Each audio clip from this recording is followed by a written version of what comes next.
Okay, so I've gotten a few requests for this, and I've been intending to do it for a while. So I think I'm going to get started on this thing here, and we'll probably take several videos to get this done.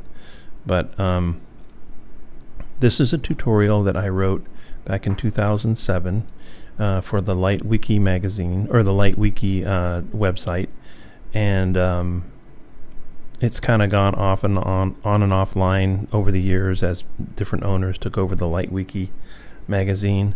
But when Lightwave 2018 came out, they updated all of the documentation, and they Ben Vost asked me if we could include this, and of course I said yes. And so it's back up, it's back online, it's good because it's a good resource. I was learning quite a bit back then, and I was kind of this was a sort of a repository for my notes, so to speak, as I was learning this process. And I have a tendency to get really technical about these things and really try to get to the core of it and understand it. So this tutorial is real thorough on that end. It's not just a, hey, here's how to make a ball, here's how to make a whatever. It does have that stuff in there, but not before we really go over the fundamentals of what's making all this work. Okay, so now the first thing we want to do is find out how to get here. And I believe if you have an account for Lightwave, you can log in and you can probably find a link to the documentation. But if you don't own Lightwave, the way I found it was I just went to Google and I googled Lightwave documentation, and I found this.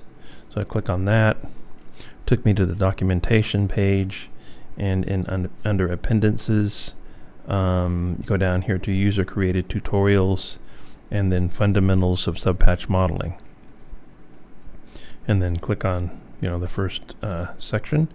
So this is still kind of in the original format from the LightWiki, which is it's not that great of a format, but it's here.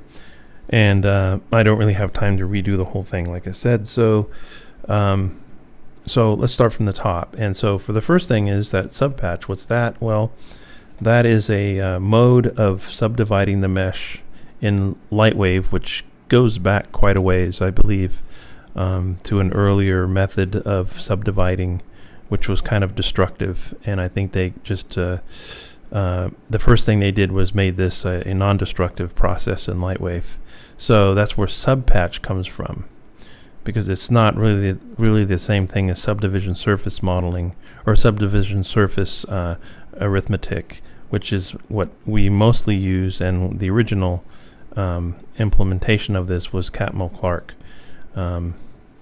And if you don't know what that means, so some of the new people maybe don't know what that means, that would be the two last names of the guys who developed this. So you can Google that and you can find out who they are. All right. So like they wrote a paper on this, kind of how that works. Math papers and science papers are usually processes are named after the last name of the person who discovered it or developed it, that kind of thing, like Boolean and so on. So that's what Catmull-Clark comes from. Okay. So now, and then I'll just simply diverge from the things that don't apply to Lightwave. So, because I'm going to try to focus this more on Blender, which is what I'm using now. Okay, and so now in Lightwave we had the subpatch mode, which had certain limitations, and we had Catmull-Clark mode, and Catmull-Clark was always and still is broken for the most part, as far as using it practically in production has a certain few limitations and bugs that haven't fully been figured out yet. So when I wrote this tutorial, I was basically saying we're going to use subpatch mode. However, it's worth pointing out that there are two different maths for that if you're a Lightwave user. The mesh subdivides differently for subpatch as it does for Catmull-Clark, and that's the only reason why I had this here, was to point that out. So everyone else right now these days is using Catmull-Clark, and it's worthy to note that the subdivision levels go up in a binary way. In other words, they divide by themselves and kind of keep going. So just like it goes 8, 16, 64, and so on. It'll just keep multiplying, not necessarily doubling like that, but I mean anyway, you get the idea. So it's not just like subdividing and subdividing and subdividing like it does with subpatch. So your levels, be careful of those levels, because level 4 isn't subdividing it 4 times, because you took one polygon, and at level 4 it's 512 triangles, right? 256 polygons, quads, and 512 triangles. Okay, so when you're using the subdivision surface modifier in Blender, which you can find here by simply add modifier. It's in the modifier tab, add modifier, and subdivision surface, right? You can see these levels. These are subdivisions. They don't mean subdividing it 2 times. They mean the same thing I'm talking about here at levels. So we mean level 1, level 2, right? It's really what they mean. It should say that, and it doesn't. So that's kind of a fail on their part. On the interface, it should say subdivision levels. Okay, so your view here is your just your preview mode, and then here is of course rendering. So we got 1, 2, 3. As you can see, it gets really dense on the 3rd one, and that's because we took those 4 polygons, and so at level 3. You can imagine, so this was 64 quads, so times 3, that's going to be 92, right? So or times 4, actually 4 polygons, right? So at any rate, do the math. So it's a lot of polygons just out of a quad, only at level 3. Right, so that's just something to be aware of, and most people would kind of do it by the hip and look, oh, that looks about as subdivided as I would want it, and they go with that. So it's not like a danger zone, but it's just good to know that when you get to a certain level, if you want it a little bit smoother, when you start going up to here and you say, well, how about 5 or 6? Well, the difference between 5 and 6 is quite extreme. Okay, so be careful. Don't do this at home. All right, so that's that. That's the math behind it. And back up here, for those just coming to this, the basic terms, the very basic term is that when you're using subdivision surfaces, you have a base mesh, and that would be the undisturbed straight ahead mesh that you build. This is the actual mesh that you're actually building. And this, when subdivided, is the mesh that you see. It's almost as if it's turning these straight polygons into curves and curving it around like that. Okay, and so even though with the display on that you see the original lines, like I had it set up here to see those original lines, you can see here that they appear to be turned into curves. And that's the essential concept of what you're doing, is that you're taking something that's easy to model, that's lower of a impact, a lower footprint on the resources, and this was the original design by Catmull and Clark. Their whole purpose for doing this quite a few years ago actually was exactly that, to take very low footprint meshes and at render time turn them into something very smooth and easily animated. Okay, so without this you have to subdivide everything and then animate it, and that's just insane. So this essentially what that accomplishes. Okay, so now moving down to here, we get some more terms, right? And so when we say quad, usually we mean quadrangle, right?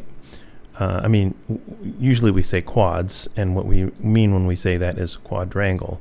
So that basically means a polygon with 4 sides. So if you're talking shop with other modelers, and they say quads, well, it just means a 4-sided polygon. Okay, triangle. A lot of times people will say tris. self-explanatory.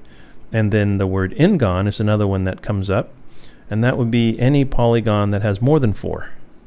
Okay, and so Catmull-Clark can handle 5 or more points on a face, right? So from there, it's just a matter of technique and artistic preference as to whether you use them or not.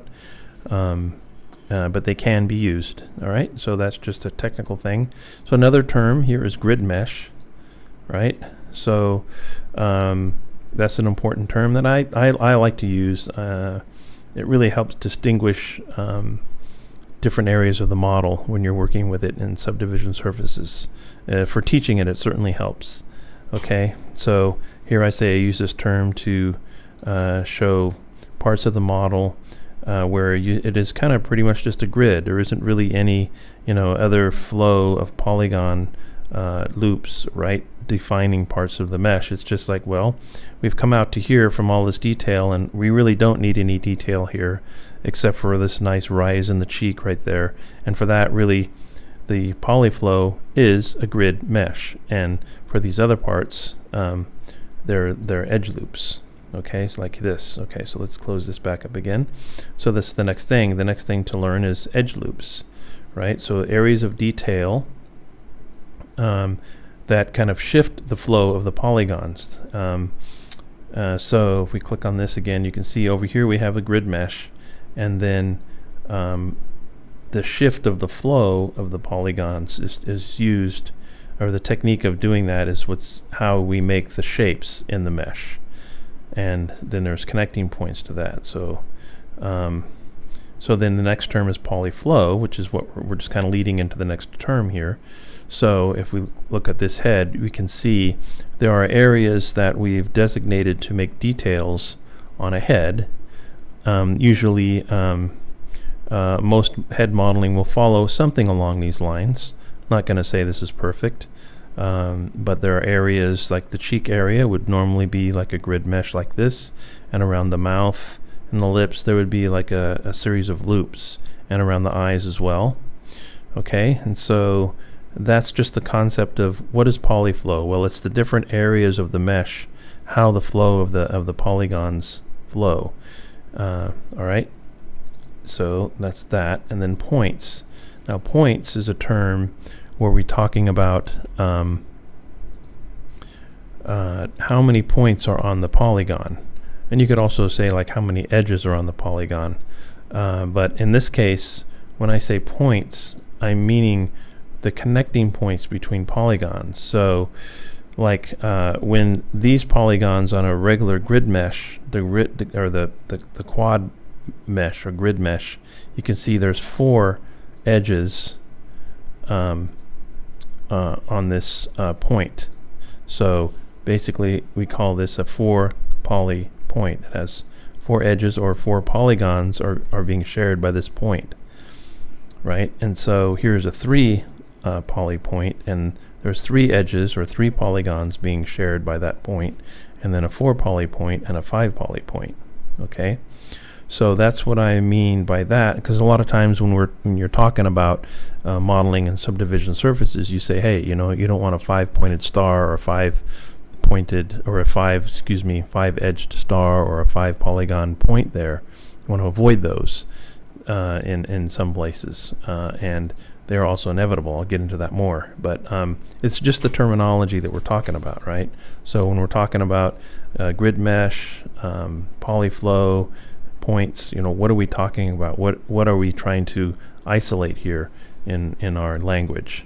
Okay, and so there's the next thing would be the rules, and so I'm going to leave that to the next video.